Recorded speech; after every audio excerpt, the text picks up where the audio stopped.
আজিৰে পৰা দুলিয়াজানত সপ্তদশ ৰাষ্ট্ৰীয় গ্ৰন্থমেলা বিহুতলীৰ প্ৰাংগণত 7 দিনীয়াকৈ আৰম্ভ হৈছে গ্ৰন্থমেলাৰ সাহিত্য সভা অইল ইণ্ডিয়াৰ সৌজন্যত গ্ৰন্থমেলাৰ আয়োজন কৰা হৈছে আৰু পতাকা উত্তোলনৰ লগতে স্মৃতি তৰ্পণৰে আৰম্ভ কৰা হয় আজিৰ দিনটোৰ কাৰ্যসূচী ৰাজ্যৰ কেইবাখনো আগশাৰীৰ প্ৰকাশন গোষ্ঠীয়ে অংশগ্ৰহণ কৰে গ্ৰন্থমেলাত 24 জানুৱাৰীত গ্ৰন্থমেলাত উপস্থিত থাকিব কেন্দ্ৰীয় মন্ত্ৰী সৰ্বানন্দ সোণোৱাল আৰু এই সন্দৰ্ভত দুলিয়াজানৰ পৰা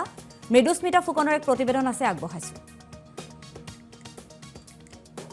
হয় মই বৰ্তমান উপস্থিত আছো দুলিয়াজানৰ বিহুতলী প্ৰাংগণত আৰু আজিৰ পৰা অনুষ্ঠিত হৈছে দুলিয়াজান সাহিত্য সভাৰ উদ্যোগত আৰু অইল ইণ্ডিয়াৰ সৌজন্যত সপ্তদশ দুলিয়াজান ৰাষ্ট্ৰীয় গ্ৰন্থমেলা পুৱা ভাগৰ পৰা আজি পতাকা উত্তোলন লগতে স্মৃতি তৰ্পণ ইতিমধ্যে হৈ গৈছে আৰু বিশাল আছে বিশালক মই পুনে পুনে সমগ্ৰ দৃশ্যটো দেখুৱাবলৈ অনুৰোধ জনাইছো যিহেতু আজিৰ পৰা 7 দিনীয়া কাৰ্যসূচীৰে আচলতে দুলিয়াজান সাহিত্য সভাৰ উদ্যোগত ৰাষ্ট্ৰীয় গ্ৰন্থমেলা অনুষ্ঠিত হৈছে বিপণীসমূহ আহিছে বিভিন্ন ঠাইৰ পৰা বিপণীসমূহ আহিছে যেহেতু আজি প্ৰথমটো দিনত কাৰ্যসূচীত আজি স্মৃতি তৰ্পণ লগতে পতাকা উত্তোলন ইতিমধ্যে হৈছে বিপণীসমূহ সম্পূৰ্ণৰূপে খোলা হোৱা নাই যদিও তেওঁলোকে প্ৰস্তুতি চলাই আছে আৰু দেখা পোৱা গৈছে যে ৰাষ্ট্ৰীয় গ্ৰন্থমেলাৰ প্ৰেক্ষাগৃহ এটা বনোৱা হৈছে ইয়াতে শিশুৰ অনুষ্ঠানকে আদি কৰি কবিতা অনুষ্ঠানকে আদি কৰি বিভিন্ন কাৰ্যসূচীসমূহ ইয়াত হ'ব আৰু পৰৱৰ্তী সময়ত আমি ইতিমধ্যে এই কাৰ্যসূচীসমূহ আমি অসম লাইভ 24 দৰ্শকক দেখুৱাই যাম মোৰ সৈতে উপস্থিত আছে দুলিয়াজান সাহিত্য সভাৰ লগত ওতঃপ্ৰোতভাৱে জড়িত সমাজকৰ্মী আদিত্য গোস্বামী মোৰ সৈতে জড়িত আছে মই তেখেতক ওচৰলৈ আহিব খুজিম যিহেতু আজিৰ পৰা 7 দিনীয়া কাৰ্যসূচীৰে ৰাষ্ট্ৰীয় গ্ৰন্থমেলা দুলিয়াজান সাহিত্য সভাৰ উদ্যোগত অনুষ্ঠিত কৰা হৈছে পুৱা ভাগৰ পৰা পতাকা উত্তোলন যিহেতু হৈ গৈছে কি ক'ব আমি আচলতে দুলিয়াজান সাহিত্য সভাৰ এজন কৰ্মী হিচাপে আমি নিজে গৌৰৱান্বিত যে 1964 চনত দুলিয়াজান সাহিত্য সভাৰ জন্ম হৈছিল আৰু দুলিয়াজান সাহিত্য সভাই ৰূপালী জয়ন্তীৰ লগত 1989 চনত ৰূপালী জয়ন্তী হৈছিলে সেই ৰূপালী জয়ন্তীৰ লগত সংগতি ৰাখি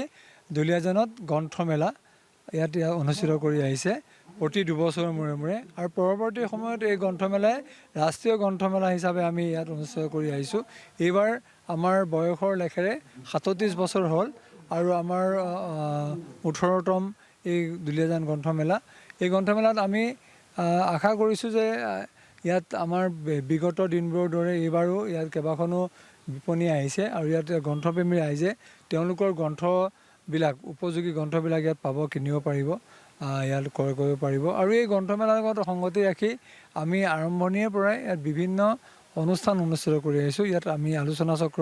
কবি সন্মিলন শিশুসকলৰ অনুষ্ঠান মহিলা অনুষ্ঠান আকাশ অনুষ্ঠান ৰামধেনু অনুষ্ঠান কণ ছাত্ৰ ছাত্ৰীসকলৰ কাৰণে কুঁহি অনুষ্ঠান আৰু এই অনুষ্ঠানবিলাকত আচলতে অসমৰ বহু বিশিষ্ট কবি সাহিত্যিক আহি ইয়াত সমবেত হয় আৰু সেইখিনিয়ে যি বক্তব্য ইয়াত ৰাখে সেই বক্তব্যখিনি আচলতে আমাক সকলোকে উপকৃত কৰাৰ লগতে উঠি অহা প্ৰজন্মক উপকৃত কৰে আমি এইবাৰো আমি আশা ৰাখিম যে এই গ্ৰন্থমেলাৰ জৰিয়তে সেইসকল বিশিষ্ট ব্যক্তিৰ বক্তব্যৰ জৰিয়তে উঠি অহা প্ৰজন্মই আমাৰ অসমীয়া ভাষা সাহিত্য সংস্কৃতিৰ প্ৰতি তেওঁলোক আকৰ্ষিত হ'ব আৰু এখন সফল গ্ৰন্থমেলা হিচাপে ইয়াত ৰূপায়ণ হ'ব বুলি আমি আশা ৰাখিছোঁ যিহেতু সাহিত্য বিহুতলী প্ৰাংগণত অসম সাহিত্য সভা অনুষ্ঠিত হোৱাৰ কথা আমি ঘুনুক ঘানাকে শুনা পাইছিলোঁ কি নহয় এইটো কথা আমি সকলোৱে আপোনালোকক আমি জনাবলৈ পাই সুখী হৈছোঁ যে আমাৰ অহা বছৰ 2027 চনৰ 31 জানুৱাৰীৰ পৰা 4 ফেব্ৰুৱাৰীলৈকে